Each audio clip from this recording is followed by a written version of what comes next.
Маленькой Саше отрезали руку, правую, самую нужную. Тут ведь поймите, какая штука. У Сашиной мамы не будет внуков, у Саши не будет мужа. Ей будут вслед вздыхать озабоченно, дружески улыбаться. Они за рулем, она на обочине. Все решено.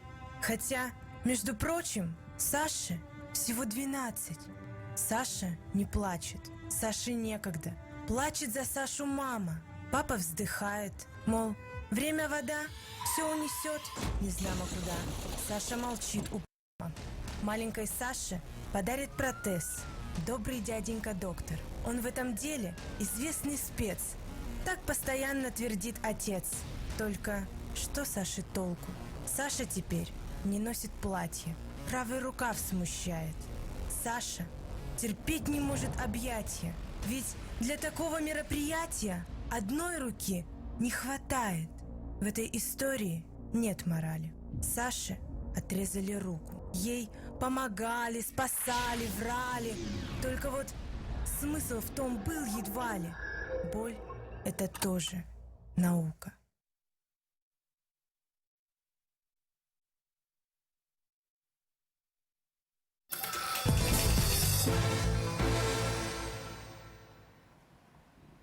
И вот теперь вот, дорогие телезрители, еще раз добрый вечер. Вернее, я первый раз не поздоровался. Видимо, какая-то техническая накладка произошла во время демонстрации нашего ударного видеоматериала, мультипликационного фильма о Саше, которая не носит платье. И вы смотрите на канале Саха-24 программу будничного суперпрайма «Не пропустите главное». И сегодня у нас немножко небольшие изменения в нашем регламенте введения. Со мной сегодня соведущая, очаровательная Александра Салих. Спасибо, Дим. И журналист Дмитрий Аргунов. Журналист Дмитрий Аргунов будет расспрашивать собравшуюся сегодня в нашей студии аудитории о проблеме детского травматизма, который происходит на дорогах. Саша, как маме, как человеку, как гражданину, как тебе тяжелый мультик? Да? Тяжелый мультик, мурашки по коже, девочка маленькая. Во-первых, ее зовут Саша, как меня.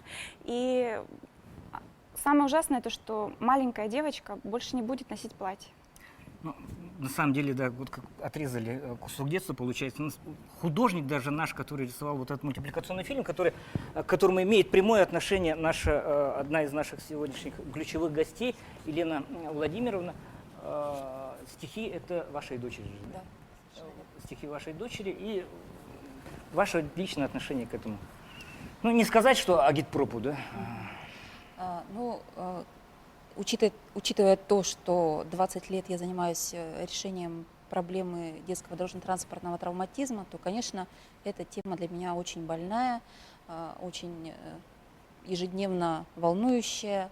И, естественно, все мои мысли, даже вне работы, именно об этом очень часто бывают. Да? И когда я прочитала это стихотворение, написанное моей дочерью, у меня сразу родилась идея именно вот такого фильма.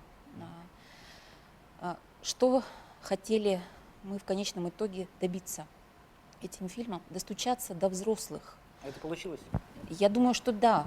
Все, кто посмотрел этот фильм, были действительно потрясены, хотя, казалось бы, ничего здесь такого нет, здесь нет каких-то страшных сцен убийства и так далее, но тем не менее... Тем не менее, образ безрукой девочки. Да, это очень получился такой образ очень серьезный, и родители должны понять, что одним щелчком, одним ударом можно искалечить жизнь и себе, и ребенку, и всем близким своим.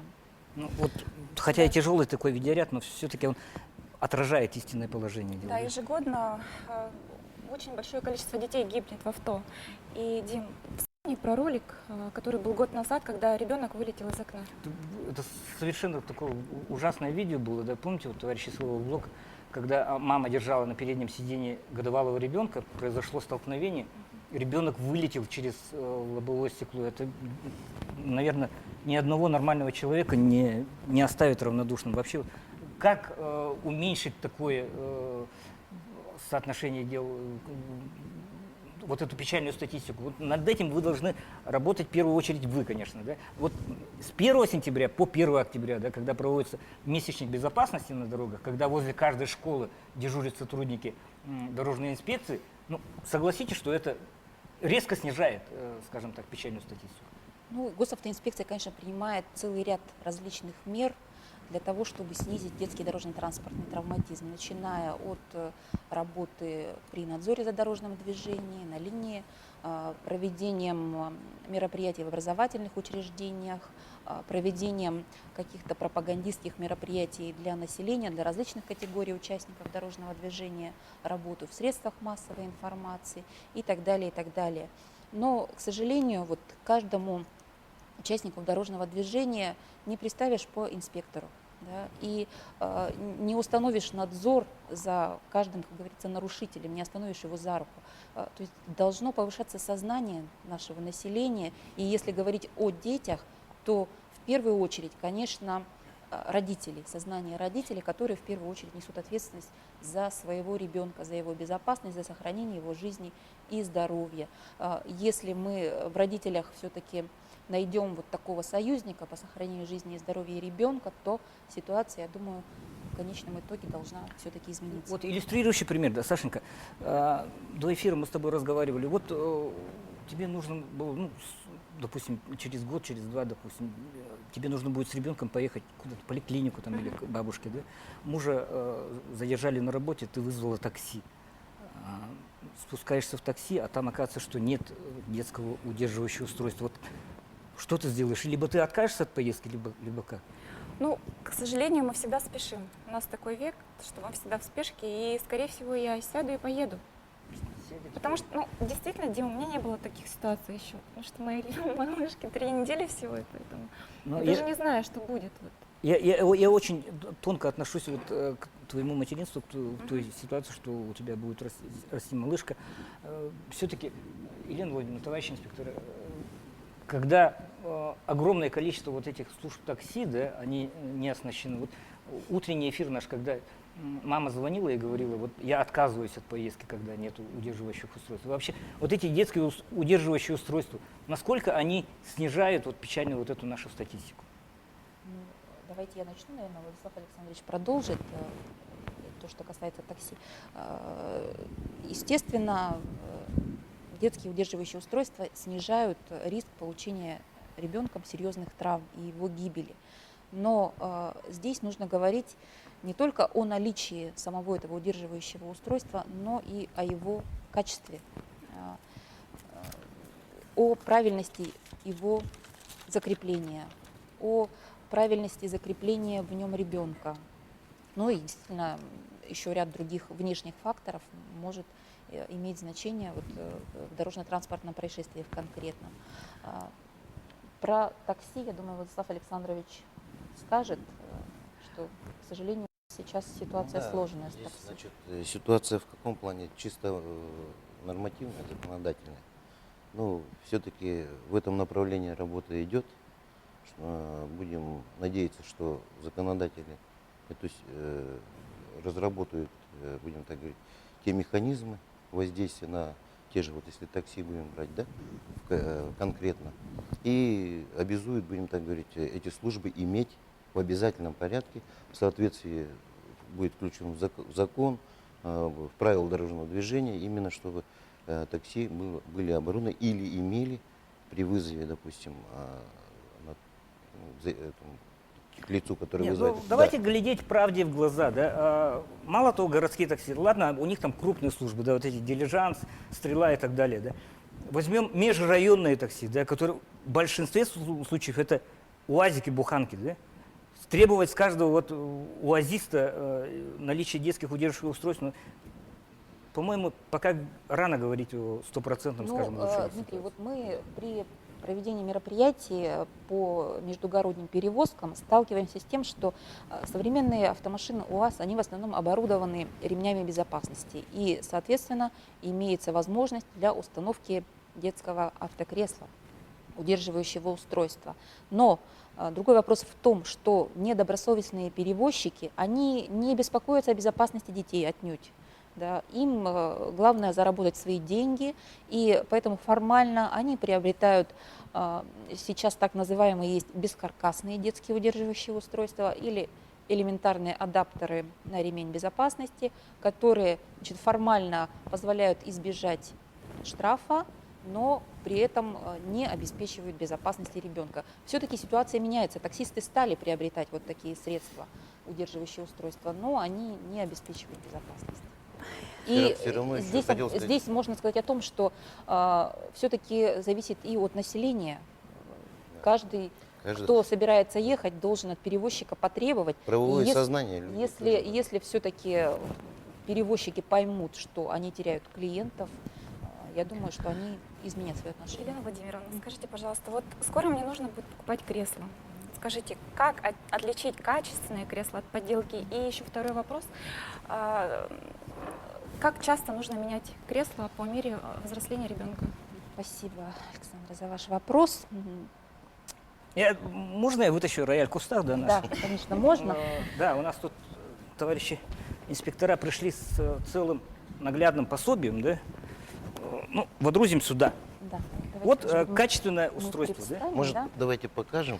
Так, ну вот хорошее, добротное автокресло. Ну, во-первых, начнем с того, что все-таки детское автокресло следует покупать в магазине, да, как минимум. Желательно в магазине детских товаров, поскольку продавцы детских товаров, они, как правило, очень достаточно трепетно, ну, уважающие себя продавцы, относятся к сертифицированию той продукции, которая в их магазине продается. Поэтому это уже вот один из аспектов первый. Когда вы приходите в магазин, естественно, нужно посмотреть визуально на кресло. Кресло должно быть добротным. Вот прямо когда его берешь, это целая конструкция, да, это Да, не здесь просто облегающий вот, каркас имеется. да, есть, удерживающий. есть вот боковые усиливающие, значит, элементы внизу и в районе головы. Есть мягкая прокладка для в сиденье для ребенка, пятиточечные ремни с надежным замком крепления. Кроме того, имеются, Давай. значит, Здесь вот. да, все сведения о производителях. Вот здесь.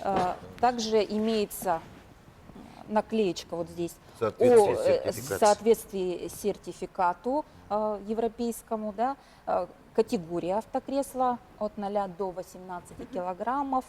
Ну и сзади, значит, опять же тоже есть все Есть, да. сведения о производителе, штрих-код и так далее, инструкция по закреплению автокресла. Ну, это основные, да, показали. Теперь Полезная Есть- информация? Полезно. А Е- он как опускается или он да, так? значит, если говорить конкретно о вашей ситуации, это кресло предназначено для ребенка от 0 до 18 килограммов весом. Оно меняет угол наклона, его можно использовать, значит, в полулежачем люлька. положении. Но все-таки для ребенка, для грудничка необходимо использовать автолюльку. Автолюлька. А потом уже постепенно перейти по мере взросления ребенка, когда он начнет уже сидеть, все-таки перейти в автокресло. Все-таки для ребенка это будет комфортно. Век живи, век учись, Саша, получается, Да. да? Можно я продолжу эксперимент, ваш товарищ офицеры? Ну, сидит человек, главный хирург Министерства здравоохранения, да? Вот устройство. Вы можете, вот пощупав, посмотрев его конструктив, сказать, в случае чего, что поможет сохранить и какие телесные повреждения может получить ребенок, находящийся в данном устройстве? Я могу сказать, что дети наши все, конечно, и кресло призвано к тому, чтобы ребенка правильно расположить в автомобиле и чтобы он был зафиксирован, потому что при лобовом столкновении, достаточно серьезном, ребенок превращается в снаряд, который очень сложно остановить, и, собственно говоря, погибает он от встречной травмы, удар об торпеду, лобовое стекло, вылет на дорогу и так далее. Также хочу заметить, что вот эта боковая защита, которая имеется в ногах, в голове, она тоже достаточно хорошо защищает ребенка при боковом ударе. Тогда, когда он может сместиться без кресла на сиденье, удариться головой об дверь, правую, левую, да, такие случаи действительно были, и получить смертельную травму головы. Вот. Ну и прежде всего, конечно, А вот ремни, они переломам различных ключиц и так далее не будут способствовать? Нет, ну, недостаточно? Не Давайте я может? скажу следующее. При серьезном ДТП, при таком на высоких скоростях лобовое столкновение произошло, любые удерживающие устройства безопасности автомобиля, подушки безопасности и так далее направлены на то, чтобы снизить травматизм и спасти жизнь. Травму в любом случае она будет. Будут ушибы, будут ссадины, будут растяжения, Но будет спасена переломы. жизнь. Да, но она жизнь спасет, и этого пациента, маленького пациента, доставит в больницу, и его, возможно, будет спасти. Летального исхода на месте не будет.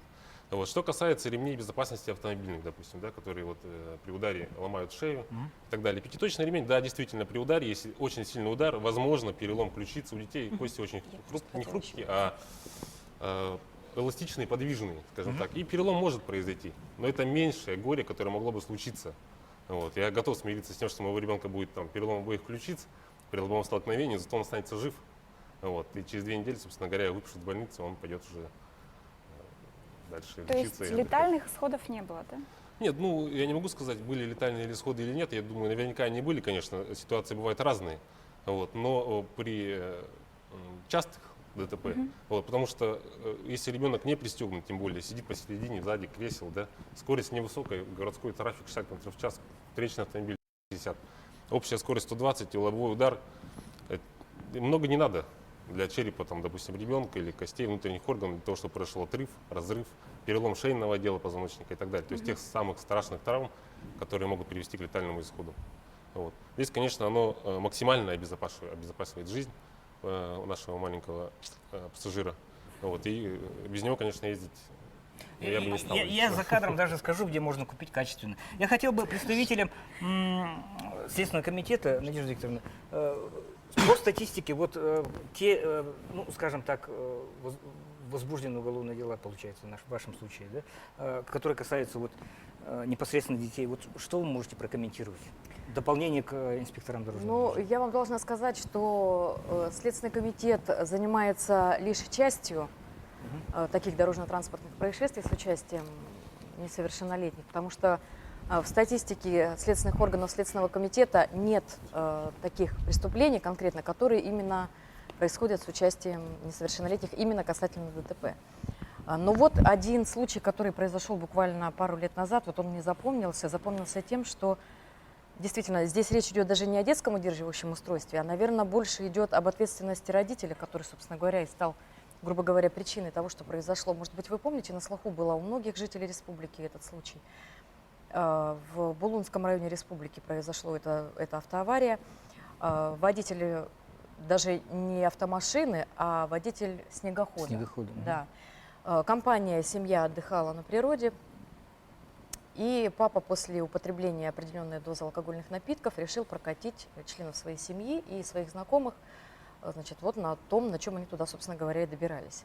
Посадил свою знакомую и своего 2-летнего ребенка на буран, сам сел за руль и плюс ко всему еще умудрился прикрепить сани к этому снегоходу.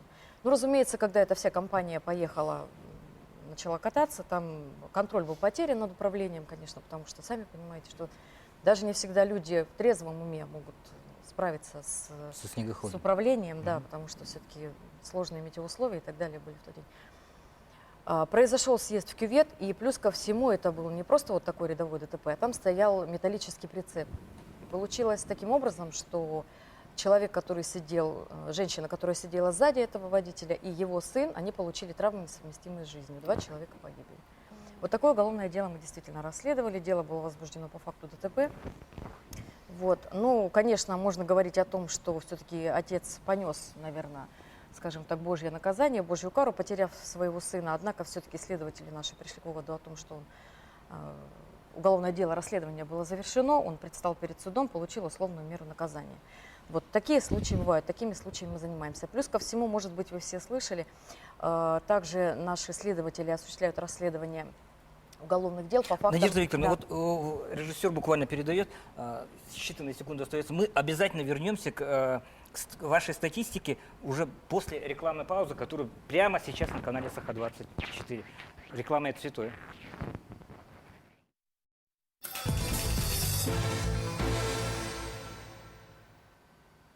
И мы продолжаем будничный суперпрайм. Не пропустите главное на канале Саха-24. Сегодня тема нашего достаточно острого и тяжелого разговора – детский травматизм на дорогах. И давайте мы, прежде чем вернуться к статистике, которую нам Надежда Викторовна из Следственного комитета предлагает ознакомиться, давайте мы примем телефонный звонок. Во втором и в третьем блоке мы будем работать с нашими телезрителями. Здравствуйте, мы вас слушаем.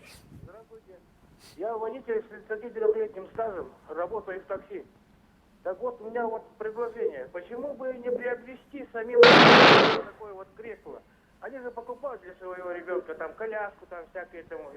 И вот вызывают машину, машина подъезжает, выходят с этим креслом, садятся и поехали. Это для ихнего же ребенка полезно.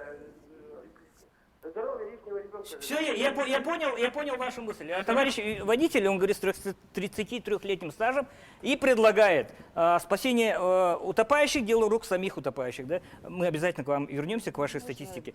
Да, он предлагает, как школьными ранцами оснастить каждого родителя, каждого ребенка, вернее, детскими удерживающими устройствами. Если вы едете в своей машине, пристегнули, да, если вы даже на чужой машине, тоже пристегнули. Ну, правомочно ли это вообще? Теоретически, в принципе, это, конечно, возможно. Но представим Тогда себе... ребенок, чтобы 4 килограмма таскал, да? Представим себе ситуацию. Вы едете в поликлинику, в театр, в гости, в магазин, куда бы то ни было, и, значит, с собой таскаете за спиной кресло. Но это нелогично. Елена Владимировна, у вас же вот компактные какие-то устройства, которые допущены ГОСТом. А вот, да, я бы очень хотела об этом сказать. Но отнюдь они, значит, не допущены. И если вспомнить то, о чем говорил Иван Сергеевич, ощупывая, да, и рассказывая про это автокресло, и что же оно может уберечь, как сохранит жизнь и отчасти здоровье ребенка, то посмотрим, что может защитить Кусок германа, и я бы каким сказал, образом вот такая штука может сохранить и защитить. Я думаю, что все совершенно очевидно. Да? В одно время, значит, активно рекламировали вот такие адаптеры на ремень. Это из разряда «лишь бы было». Да, лишь бы было. Да. Лишь бы Не избежать штрафовать. административной ответственности. Но это для таксистов я еще могу понять, но для родителей, которые должны быть кровно заинтересованы в жизни и здоровье ребенка, я этого понять не могу совершенно. Вот. Почему не надо понимать. Почему такая ситуация возникла? Потому что, значит, в нормативно-правовых документах, в том числе в правилах дорожного движения, к сожалению, не прописано, что же такое детское удерживающее устройство. То есть вот оно вроде бы детское удерживающее, но нет там ссылки о том, что это должно быть сертифицированное, прошедшее краш-тесты, исследования, ну и так далее, да? Можно показать и сказать твердо: дорогие родители, не верьте тому, что написано бывает на таких, мягко говоря, устройствах. Да? Это фуфло. И от того, что там написано, допущены, да, и так далее, а вот эти вещи фуфлом не перестанут быть. У Ивана Сергеевича, может быть, можно спросить. Да, какие мы травмы чуть-чуть попозже, да, ребенок? просто чтобы не сбиться с логики. Надежда Викторовна, вот ваше все-таки видение ситуации, которое было грубо оборвано рекламой нашей, да, как же все-таки понизить вот эту статистику? Все-таки контора у вас серьезная. Ну, статистику вы имеете в виду дорожно-транспортного травматизма. Я считаю, что говорить, конечно, об этом надо, говорить об этом нужно часто и много, однако я с полной уверенностью могу сказать, что до тех пор, пока каждый родитель своему ребенку с 0 месяцев не начнет объяснять, как нужно вести себя на проезжей части, что нужно делать, когда ты садишься в транспортное средство, ни один педагог, ни один сотрудник ГИБДД своими лекциями, своими уроками ребенка этому, к сожалению, не научит. Потому что самый наглядный пример для ребенка – это его родители. Мое глубокое убеждение – только пример родителей. Ну, я полностью согласна, потому что когда родители перебегают, вот, держа ребенка за руку и перебегают через дорогу на красный свет, то, конечно, что уже говорить о детях, которые тоже следуют примеру и точно так же себя ведут. Сашенька, кстати, с 1 июля изменен регламент, скажем так, не регламент, а как это называется, Есенин Ильич? Регламент По административный. пешеходам, да, административный. Да, применение светоотражающего элемента на верхней одежде. В связи с его отсутствием налагается административное взыскание. То бишь родители, которые отправляя детей в школу, они как бы заранее должны позаботиться и приобрести верхнюю одежду, которая имеет элементы светоотражающего. Вот, допустим, вот как у нас у инспекторов дорожно-патрульной службы есть на рукавах средства Вот они, да? отражающие. Когда мы, допустим, несем тоже в темное время суток службу, у нас как бы видно сдалека. То же самое должно быть и с детьми, и другими участниками дорожного движения. А то, что касается Вот такие полосы вы имеете в виду? Да, вот это нарукавный. Да, вот так вот легко застегивается, в принципе, на липучке. И уверяю вас, апеллирую к своему более чем 10-летнему опыту движения на велосипеде, да, в темное время суток. Видно очень. Да, конечно. Хорошо. Раньше же использовали и издавна на велосипедах катафоты, да? Катафоты. То же самое, Принцип-то примерно тот же, то да? же самое. А вот то, что водитель нам, водитель со стажем там сколько, 30 лет таксистом, да, задал вопрос, это предоставление услуг сервиса, да? Он за это получает деньги, и я думаю, он должен свой автомобиль подготовить для предоставления услуг сервиса. Вот так В скажем. том числе наличие детских удерживающих Конечно. устройств. Фликеры, помните, столько было этих, копья ломались, не копья ломались. Копеечная вещь, да, которая крепится к ранцу, к куртке, на грудь там и так далее. Позволяет сохранить жизнь. Да. Это тот же самый принцип катафота, который, был такой Миша Атласов, по-моему, что ли, который буквально чуть ли не бесплатно раздавали вот этих в школах. Давайте мы перейдем к школам. Вот наибольшее количество, да, скажем так, происшествий как раз вот возле образовательных учреждений происходит, да, где... А я бы хотела спросить, а в школе вообще бывают промо-акции какие-то, чтобы, допустим, вот эти же штуки раздавали детям? Фликеры они Да, называются. фликеры. Да, поскольку это больше как бы моя прерогатива. Да, в последние несколько лет очень активно в школах проводились мероприятия по бесплатному распространению, по раздаче детям вот таких светоотражающих элементов. Они самой разной формы, в виде значков, На любой вкус, как в говорится. виде брелков, да, вот даже вот такие, значит, для подростков, чтобы привлечь их внимание и как бы убедить в том, что это необходимо носить. Но, к сожалению, дети есть дети, да, подобные элементы у ребенка могут потеряться, сломаться, а потом возникает проблема, что заменить-то нечем. Вот как-то у нас предприниматели не прониклись нашими идеями, нашими просьбами и не очень активно, значит, стали завозить такие светоотражатели к нам в республику. Но, слава богу, на федеральном уровне, на уровне всероссийском, наконец-то эту проблему поняли, и буквально в ближайшее время будет реализован проект совместный Госавтоинспекции и Почты России. И вот подобные светоотражающие элементы можно будет купить в любом почтовом отделении, вот наряду с прочими другими товарами, которые там продаются. И нам это очень отрадно, поскольку действительно почтовое отделение есть практически везде, и уже независимо от коммерсантов и других торговцев, значит, любой участник дорожного движения сможет приобрести. И еще можно вот по этому поводу тоже буквально маленькую ремарку, что в настоящее время светоотражающие элементы необходимо носить пешеходам, которые идут по дорогам вне населенных пунктов. Но я уверена, больше чем уверена, что в ближайшее время эта мера безопасности будет рекомендована всем участникам дорожного движения, пешеходам и в населенных, всем пешеходам в темное время суток. И я думаю, что буквально пройдет несколько лет, и мы к этому обязательно придем. Опять же, век живи, век учись, требует, Сашенька, в магазинах детской одежды, бывает уже с интегрированными, скажем, светоотражающими полосками. Детские ранцы также бывают со светоотражателями и так далее. И отправляя открыточку бабушке с почтового отделения, не забудь прикупить копеечный фликер, который лишним, как говорится, не будет. Да? Дима, еще можно скажу, да, опять же, к Александре, если вы еще не приобрели коляску, то коляски тоже сейчас уже выпускаются со светоотражающими элементами, потому что безопасность ребенка в коляске, она также важна, как и безопасность пешехода и безопасность ребенка пассажира. Купили, и там точно есть. Молодцы. Это фото есть? Да. Обязательно начищиваю ее каждый раз, как в фильме «Марсианин», который очищал солнечные панели. Да? И к образовательным учреждениям я грозился вернуться, и параллельно, получается, уже как бы организация дорожной сети вообще. Да? Алексей Клементьевич, получается, когда мы готовили эту передачу, вы сказали, нам есть что сказать, да, в качестве руководителя образовательного учреждения. Что вам есть сказать? Давайте поделимся. Ну, по поводу детских Да. удерживающих устройств. Детских удерживающих. Ну, Нет, вообще, вот безопасности ваших веренных вам учеников.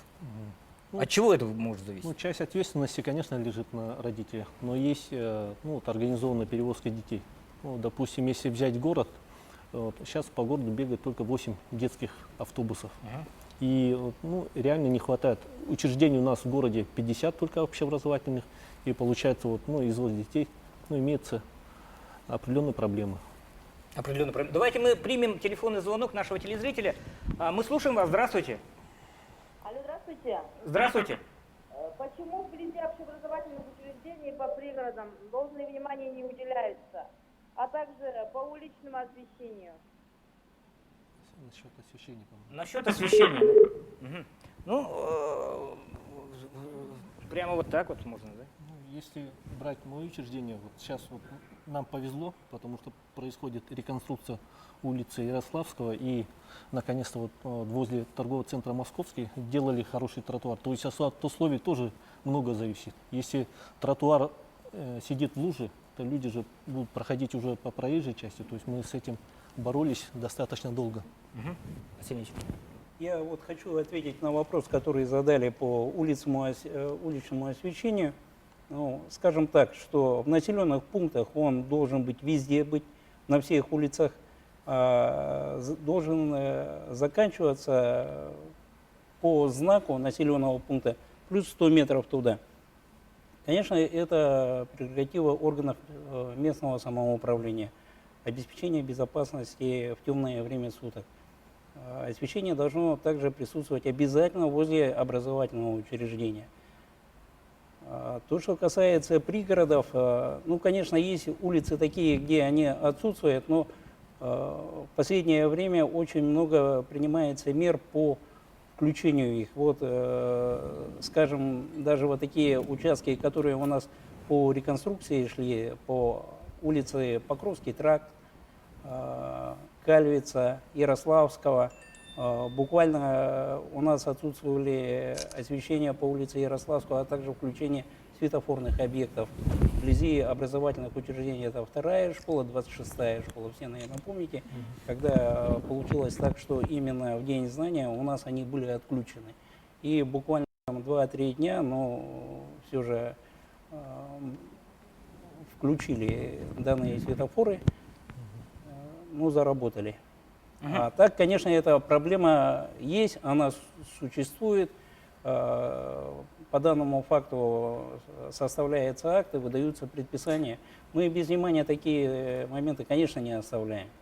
Ну, как выполняет город вот, свою часть, скажем так, работы по обеспечению безопасности, Алексей Александрович? Ну, все-таки у меня личное убеждение, что и органы контролирующие, да, то есть дорожная инспекция, и городские власти должны совместными усилиями конструктивно решать вот такие вопросы. Ну, вы абсолютно правы. У нас по этому поводу и рабочие совещания проходят, встречи, да, и вот комиссия существует по обеспечению безопасности дорожного движения. Ежеквартально мы по плану собираемся, не планово, по острым вопросам. Вот сейчас буквально в этом месяце, в 20-х числах, опять будем собираться, взаимодействовать. Одними собраниями положение не Ну, поправишь. нет, там Алексей принципиально многие вопросы решаются, скажем, вот я даже сейчас предварительно уже готовлю, какие вопросы будут, да, вот там, допустим, по Амосову мы хотим ввести одностороннее движение на участке от Ярославского проспекта Ленина, да, что тоже разгрузит немножко, да. Вот тут гражданка задавала вопрос, почему внимание не уделяется. Неправда, уделяется внимание в равной степени и в пригородах, и в городе именно элементам безопасности дорожного движения. Что касается действительно качества дорог, да, там значительно хуже, но там интенсивность движения не такая в целом. Вот, и в целом коллега тоже вот говорит о том, что с освещения, которое на тех реконструированных и с ремонтом участках дорог, оно присутствует. Это все существует у нас в проектах. Проекты тоже мы рассматриваем совместно, также принимаем определенные меры, там, чтобы где-то обезопасить. Единственное, что у нас, да, очень много участков. Мы эти участки все знаем, которые не освещены. Вот, скажем, там окружное шоссе вот на следующем году у нас будет, да, к плану реконструкции. Соответственно, тоже там будет предусматриваться освещение. Вот. Есть некоторые участки, которые еще с республиканской собственности не переданы городу. То есть мы по факту не можем их осветить, потому что это будет не целевое использование средств. Сейчас этот вопрос Прокуратура идет. не дремлет, да? И в целом, наверное, в следующем году мы наглядно ощутим, и в преддверии дети Азии игр, да, будут настоящие. Поэтому Большая движуха за будет. один раз все, конечно, не решить. Ну, потихоньку, планомерно мы вопросы эти решаем. Давайте мы примем еще один телефонный звонок. Что интересует наших горожан, наших телезрителей? Здравствуйте, мы слушаем вас. Здравствуйте. Алло. Да, мы слушаем вас. У меня к вам такой вопрос. Почему вот кто регулирует этот, переход дорог? Это вот видите, как их стоят счетчики-то времени. Вопрос заключается, кто регулирует график, получается, срабатывания Не график, ну вот эти, как они называются, время-то дают на переход дороги-то. Это касается, наверное, нового режима, опять же, работы. Вот что, куча копий было сломано летом, да, когда в виде эксперимента ввели вот этот удивительный график, режим, вернее. Наверное, я отвечу, да, по техническим средствам в виде светофорного объекта. Скажем, в городе их предостаточно. Светофорные объекты работают и в стационарном виде, а также с кнопкой вызова, где определенно есть установлен время по сигналу времени, сколько разрешает сигнал, а также по запрещающему. Данное время устанавливается по интенсивности прохождения транспортного, а также пешеходного потока. То, что касается, вот как вы сказали, по введению разграничения транспортных потоков, пешеходов и транспорта, к сожалению, скажем так, что ГОСТ принят, национальный стандарт в феврале 2014 года, будут его исполнять, есть судебное решение, по которому органы местного самоуправления должны в 2016 году все же это применить. Согласитесь, что народ потихоньку привыкает к новому графику, да? Просто бывает, что кто-то изредка выходит из дома, Конечно, того удивляет. Я вот так скажу, Дмитрий, в других городах это вводится и это успешно работает. А когда вводится, допустим, в 2-3 перекрестках, конечно, они не будут работать, и эффекта такого не будут, если ближайшие, скажем, перекрестки то же самое не перевести. И это должны делать чисто, скажем, компетентные организации, которые просчитывают все эти потоки. Вот так скажем. Мы забыли немножко о детях, да, Можно, да, вот коллеги? как раз в этой связи я хотела бы тоже сделать дополнение. Я думаю, что когда будет введен новый режим светофорных объектов и, соответственно, разграничатся у нас потоки транспорта и пешеходов при пересечении проезжей части, дорожно-транспортных происшествий с детьми тоже станет меньше, потому что по статистике у нас порядка 20 автоаварий связаны как раз с наездом на детей на пешеходных переходах. То есть дети у нас идут по правилам, по пешеходному переходу. При этом нерадивые водители не пропускают маленьких наших пешеходов в месте, где они должны находиться в безопасности. Поэтому если все транспортные средства будут стоять, я думаю, что у нас ДТП с детьми тоже станет меньше. Я хотел бы дополнить, вышесказанное. Вот не раз наблюдал, когда молодая мама в основном, да, вот она зеленый загорелся, и она пошла через дорогу, при этом тянет своего ребенка. И даже у нее мысль там не ёкнула ничего там в сердце, что убедиться вообще водитель, он намерен пропускать ее, может он отвлекся, может он сердечный приступ, понимаете? Они думают, что вот зеленый свет, он как бы вот гарантирует безопасность на дорогах. Это же всего лишь регулятор дорожного движения. Человек должен сам осознавать, и безопасность может гарантировать только знание правил, бдительность и адекватное поведение, оценка ситуации на дороге. Поэтому вот хотелось бы, пользуясь даже вот передачей, сказать всем вот участникам дорожного движения, прежде всего пешеходам, молодым мамам, чтобы они не полагались так вот твердо на обозначение разрешающего сигнала светофора, да, а понимали то, что они всего лишь одни из участников дорожного движения. Очень экспрессивную речь одного из наших участников, Алексея Вакатова, перебивает, как всегда, рекламная, конечно же, пауза.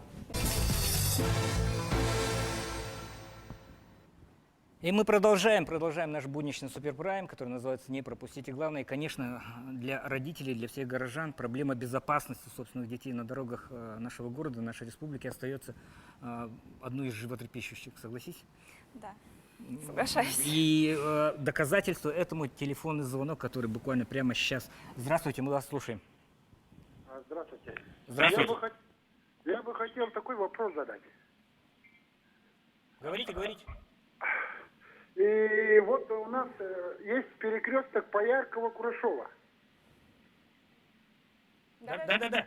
Ага, и там вот раньше было со стороны Богатыря ехать, в сторону цирка. Две полосы прямо, одна налево, одна направо. А сейчас сделали нынче одна полоса прямо. Поэтому постоянно там пробки создаются. Это все, многие водители так говорят и, наверное, меня поддержат. Ну, вас поддержат, но мы хотели бы напомнить, что мы хотели бы поговорить, конечно же, в первую очередь о детском травматизме на дорогах, да? И, ну, давайте мы оставим. Мы приняли это. Может, я быстро отвечу Да, на этот кратенько, вопрос. ага. Ну, скажем так, что на каждой улице должен быть паспорт, да? То бишь организация дорожного движения. Согласно этого паспорта наносятся разметки потоков транспортных средств. В данном случае у нас 3 направления движения: направо, прямо и налево. И водителям надо соблюдать правила дорожного движения. Данный перекресток находится возле учебного заведения Национальной гимназии. Да? Сразу же хочу сказать, что возле школ должны быть у нас соответствующие знаки. Внимание, дети, пешеходный переход на окантовке с отражающим желтым цветом, что вы, наверное, сейчас видите, да? В городе их стало достаточно. А также пешеходный переход желто-белого цвета. Уже по новым стандартам. Да, по новым стандартам. Угу. А также, если, ну, скажем, это у нас дорога 2 полосы, должен быть искусственная неровность обозначения дорожного знака. Лежачий ваш коллега. Дим, я хочу задать вопрос. Вот Елена Владимировна, дети на велосипедах, на мопедах, они ездят прямо по проезжей части. Вот как вы думаете? В летнее время особенно. Да, Ну, опасно ладно, сейчас. или безопасно? Ну, для того, чтобы обрисовать ситуацию, обратимся к статистике. В течение этого года у нас порядка 15 дорожно-транспортных происшествий зарегистрировано с участием несовершеннолетних водителей мотиков, скутеров, мототранспорта и велосипедистами. Ну, напомним, что с прошлого года все, значит, водители скутеров и мотиков должны иметь водительское удостоверение категории ММ1 или М1. И управлять подобным транспортным средством при наличии водительского удостоверения можно только с 16 лет. Это информация для родителей. И вот в тех ДТП, которые у нас вошли в статистику нашу, виноваты полностью родители, которые приобрели своему несовершеннолетнему чаду такое транспортное средство, позволили ему ездить. И к тому же они ездят, как правило, не только не имея прав, но даже элементарных средств защиты. То, что касается велосипедистов. В соответствии с правилами дорожного движения выезжать на проезжую часть на велосипеде можно с 14 лет. Ну вот Дмитрий, как велосипедист, он это знает.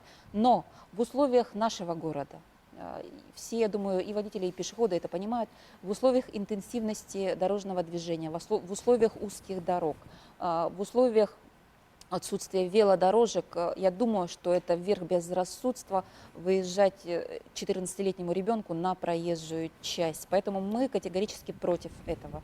Кататься нужно только в тех местах, которые, скажем, обеспечивают безопасность велосипедисту, по крайней мере, да. Взрослые люди уже могут более адекватно оценивать ситуацию. Я опять же хотел бы воспользоваться правом хозяина, да, и немножко переключиться на профилактические меры. Хорошо, вот когда инспектора приходят в школу, они проводят беседы. У каждой школы есть свой куратор. Угу. Например, у второй школы Олег Зайцев у нас куратором является. И у каждой школы имеется паспорт безопасности дорожного движения, ну, где указываются маршруты, подходы. И школа ведет работу, чтобы у каждого ученика был свой маршрут. То есть он, дорога домой и обратно в школу.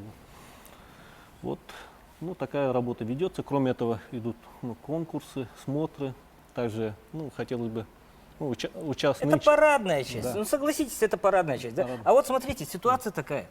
Ваш ученик в непосредственной близости от школы, да, попал под колеса. Прокуратура вами займется? Конечно, займется, будут проверять. Тяжело, да? Ну, конечно. В смысле тяжело? Ну, вообще тяжело, наверное. Не дай бог, конечно, ни одному из руководителей учебных заведений вообще попадать в такую... Ну, вы следите или нет, вот положа руку на сердце? Рук, сил, глаз, рук хватает? Ну, сейчас школы, ну, особенно центральные школы, перегружены.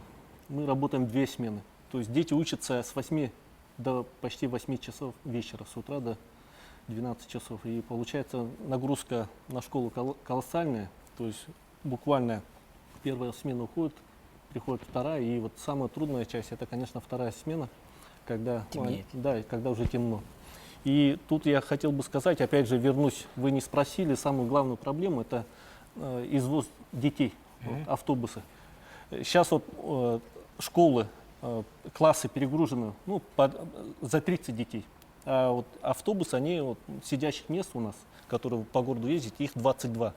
Получается, ты, Леша, завтра на экскурсию не поедешь, потому что ты лишний. Вот, ну, тут же цели же... Ущемление. Да, цели же какие педагогические преследуются или, ну, не педагогично же будут, если там кого-то оставим и так далее. Поэтому, ну, хотелось бы, чтобы к детям Азии, если заказывать автобусы, то, ну, количество мест, ну, до 40. Уже такой этот, да? Далекий прицел, детям Азии, пожалуйста, мне побольше автобус желтого цвета, да, чтобы они все равно передадутся, конечно же, учебным заведениям различным нашего города, нашей республики. И, Сашенька, тяжело ли ходить на каблуках? Ну, когда как. Когда как? А вот гололед. Я к чему? Маленькие модницы, да, которые, ну, в школу тык-тык-тык на каблучках, и школу тык-тык-тык на каблучках, да? Иван, ну, согласитесь, вышла такая вот, скажем так, маленькая модница на дорогу, шмякнулась, растяжение или там что-нибудь типа такое. Это травматизм? Травматизм. На дороге, ну, но сезонного характера, да? Безусловно, конечно, А вот как раз сезон сейчас. Весенний-осенний период. У нас количество обращений в травмпункты, да, вот как было по весне, резко гололед там назначился, ну, растает в разы. Травмы, как правило, конечно, не тяжелые. Это вывихи, ушибы, переломы режи, там, черепно-мозговые травмы, ну, в меньшей степени, конечно, да. Но это касается не только маленьких детей, но и взрослых. Конечно, надо трезво оценивать обстановку, глядя в окно, выходя на улицу, если скользко, гололед, одевать удобную обувь, желательно на плоском каблуке, на плоской подошве, да, с невысоким каблуком. Вот, и, ну, действительно, очень внимательно выбирать свой маршрут.